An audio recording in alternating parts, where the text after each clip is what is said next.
Aláròyé máa wí o. èmi ni mò ń gbọ́ gbogbo bùkátà nínú ilé ọkọ mi kì í ṣojúṣe ẹ̀ tú wa ká Awáwù ló pariwo iwájú adájọ́ Ahmed tílé-ẹjọ́ kọ̀kọ̀kọ̀kan tí wọ́n ń pè ní area court tó wà ní GRA nílùú Ìlọrin nípínlẹ̀ Kwara làwọn tọkọtaya kan abilékọ Awáwù Muhammad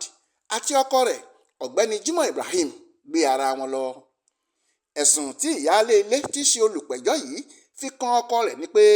kì í ṣètọ́jú òun pẹ̀lú àwọn ọmọ tóun bí fún un àti pé kò sí ìfẹ́ mọ́ láàrin àwọn. ó ní olúwa mi ọ̀rọ̀ mi kò pọ̀ rárá nílé ẹjọ́ yìí o ohun tí mò ń fẹ́ gan ni pé kílé ẹjọ́ tú ìgbéyàwó tó wà láàrin èmi pẹ̀lú ọkọ mi ká kí kálukú wa máa lọ ní ayọ̀ àti àlàáfíà mi ò ṣe mọ́ kò sífẹ̀ẹ́ kankan láàrin àwa méjèèjì mọ́ mi ò lè rántí ìgbà tí ọkọ mi ti ṣojúṣe ẹ̀ nínú ilé lórí àwọn ọmọ ẹ̀ tàbí lórí èmi pàápàá tí mo jẹ́ ìyàwó ẹ̀ mò ń fẹ́ kí wọ́n tú wa ká lójú ẹsẹ̀ ni o nítorí pé ọ̀rọ̀ ọ̀hún ti fẹ́ yà mí níwèrè mo ti rò ó títí mi ò ríro mọ́ èmi yìí kan náà ni mò ń dágbọ́ bùkátà nínú ilé gbogbo bùkátà pátá báwọn ọmọ wa bá nílò nǹkan èmi ni mò ń ṣe fún wọn ọkọ mi ò rí ọwọ́ kankan yọ ọdún 26 rèé tí mo ti fẹ́ ọmọ 5 ni mo bí fún ẹyọ kan kú ó kù 4 mo sì ti dá owó orí 20,000 náírà 20,000 naira tó fún mi nígbà tí wọ́n ń so yìgì wa padà fún ẹ bá mi bẹ̀ kó máa wá tọ́jú àwọn ọmọ ẹ o